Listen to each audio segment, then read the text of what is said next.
Floriane Bottier, vous êtes avocat, en charge au cabinet Briard des problématiques relatives à l'environnement et à l'énergie devant le Conseil d'État et la Cour de cassation. Aujourd'hui, vous allez nous parler du traitement de ces sujets par le Conseil d'État. Il est en effet particulièrement important et intéressant de voir comment le Conseil d'État, sous ses deux fonctions, traite le droit de l'environnement. D'une part, en tant que Conseil du gouvernement, le Conseil d'État vérifie que les projets de loi, d'ordonnance et de certains décrets sont conformes à la légalité. D'autre part, en tant que juge administratif suprême, le Conseil d'État s'assure que les autorités administratives respectent à leur tour ces règles. Parmi les normes à l'aune desquelles le Conseil d'État exerce ces deux contrôles, quelle place occupe le droit de l'Union européenne ? Sur ces sujets, le droit de l'Union européenne occupe une place très importante dans le droit national, dès lors que l'Union européenne est compétente pour intervenir sur tous les domaines de la politique environnementale. En particulier, l'Union européenne est compétente pour déterminer les grands traits de la politique énergétique et en particulier s'agissant de la promotion des énergies renouvelables. En réalité, le droit national en matière d'environnement est pour l'essentiel issu de la transposition des directives européennes. Par exemple, le droit national est issu très largement de la transposition de la directive 2008/98/CE, qui établit une hiérarchie des déchets, qui confirme le principe du pollueur-payeur et qui institue le concept de responsabilité élargie du producteur. Appliquant le droit de l'Union européenne, le Conseil d'État a d'ailleurs très récemment rendu une décision relative à la pollution de l'air. Pourriez-vous nous en dire plus ?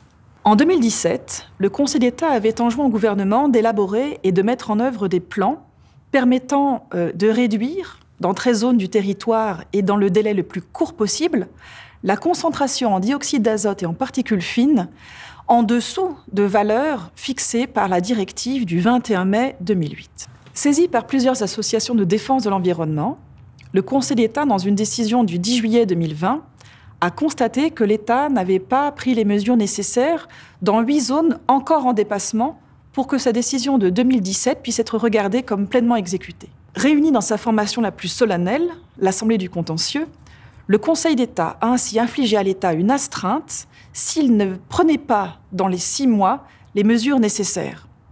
Le Conseil d'État a fixé cette astreinte à 10 millions d'euros. Il a justifié ce montant en invoquant notamment l'importance du respect du droit de l'Union européenne et la gravité des conséquences sur la santé publique. En quoi cette décision est-elle historique ? Elle l'est à 2 égards. D'une part, elle est historique au regard des bénéficiaires de l'astreinte.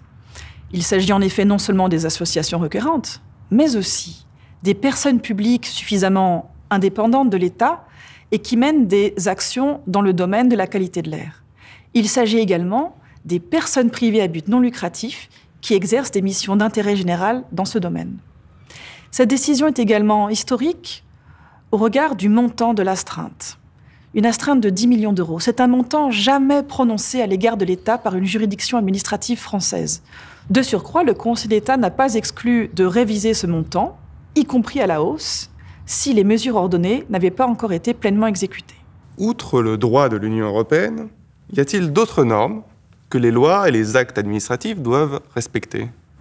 Absolument, il s'agit du droit international et du droit constitutionnel. Les lois françaises sont en effet naturellement soumises aux traités internationaux. Je citerai la Convention d'Aarhus, ratifiée par la France en 2002, qui prévoit que toute personne a le droit d'être informée, de s'impliquer dans les décisions et d'exercer des recours en matière d'environnement. Plus récemment, notre droit constitutionnel a été irrigué par le droit de l'environnement. Ainsi, la Charte de l'environnement, entrée en vigueur le 1er mars 2005, institue le principe de précaution ainsi que le droit du public de participer à l'élaboration des normes environnementales ayant une incidence significative sur l'environnement.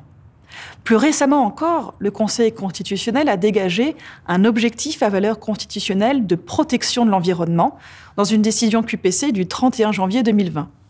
Le Conseil d'État a d'ailleurs rappelé cette OVC dans une décision du 3 avril dernier. Le 3 juin 2020, le Conseil d'État a rendu plusieurs décisions importantes en droit de l'environnement. Par exemple, quelle évolution a-t-il consacrée au sujet du classement en réserve naturelle ?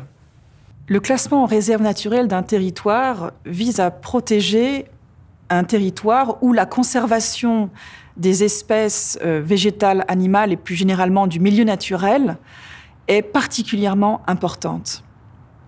Initialement, le classement en réserve naturelle concernait des territoires qui, par eux-mêmes, présentaient un intérêt scientifique ou écologique. Mais par une décision du 3 juin 2020, le Conseil d'État a étendu le périmètre des réserves naturelles à tout territoire présentant un intérêt dans la protection d'un autre territoire et contribuant à la protection de celui-ci. Ainsi, une zone à classer peut l'être par ricochet. Toujours en lien avec la protection de la faune et de la flore, quel est l'état de la jurisprudence du Conseil d'État relative au contentieux des dérogations espèces protégées? Ce contentieux est fondamental et a connu des évolutions très récentes. Le préfet peut en effet autoriser, à titre dérogatoire, un projet de construction ou d'aménagement susceptible d'affecter la conservation d'espèces animales ou végétales protégées et de leur habitat.